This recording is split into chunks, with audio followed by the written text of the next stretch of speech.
আসসালামু আলাইকুম বন্ধুরা, কি অবস্থা সকলে? আশা করি আলহামদুলিল্লাহ সকলে ভালো আছেন। তো আমরা এখন যেখানে রয়েছি এটা হচ্ছে আমাদের দনালগ্রাম বিন্নাট ইউনিয়ন কিশোর সদর থানা। তো এটা হচ্ছে আমাদের দনালগ্রামের গুস্তারবন যাকে বলা হয়।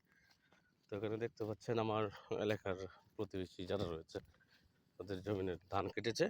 তারা ধান এখন মাড়াই করছে মেশিনে, তারপর নিয়ে যাবে বাসায়। তো এই যে এটা হচ্ছে আমাদের বন, আসলে অত্যন্ত সুন্দর মনোরম দৃশ্য, যেটা আসলে কেউ না আসলে বুঝতে পারবো না এত সুন্দর একটা বন।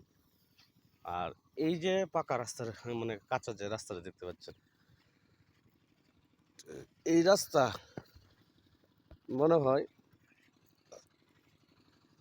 কালি শুনি টেন্ডার হয়ে রয়েছে, কিন্তু আজও এই রাস্তা পাকা হওয়ার কোনো খবর নাই।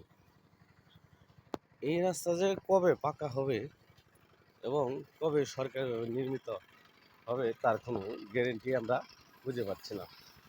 অথচ দেশের প্রত্যন্ত অঞ্চলের বিভিন্ন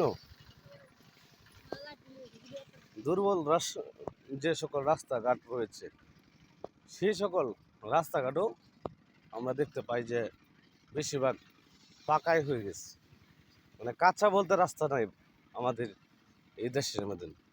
কিন্তু আমাদের এই অঞ্চলে আমাদের যে দনাইল গ্রাম বিন্নাট ইউনিয়ন, আমাদের ৭ নং বিন্নাট ইউনিয়ন ২ নং ওয়ার্ড দনাইল গ্রামের যে এই গুসলারবন্দের যে রাস্তাটা রয়েছে, এটা বিন্নাটি ইউনিয়ন পরিষদ থেকে এসে কাওয়ালিপাড়া দিয়ে দনাইল হয়ে ভিতর দিয়ে প্রাইমারি স্কুলের সামনে দিয়ে গুসলার বন একবারে প্যারাভাঙ্গাকে ধরেছে, যেটাকে সদরের সাথে একদম সামঞ্জস্য। এখন আমাদের এই রাস্তাটা না হওয়ার কারণে আর এই রাস্তাটা পাকা না হওয়ার কারণে আমাদের চলাচল অত্যন্ত ব্যাঘাত ঘটে। বিদায় আসলে সময় পাওয়া যায় না, সেই জন্য আমি ভিডিও করতে পারি নাই। তো এখন কথা হচ্ছে যেটা, আমি আমাদের এলাকার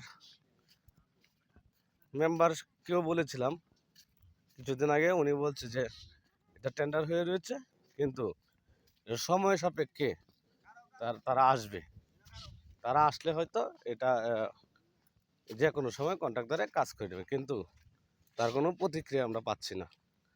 যাই হোক, আমাদের কিশোরগঞ্জ জেলা প্রশাসন যারা রয়েছেন তাদের সুদৃষ্টি আকর্ষণ করছি, তারা যেন এটাকে অনতিবিলম্বে ভালো মতে দেখে। ধন্যবাদ। আসসালামু আলাইকুম।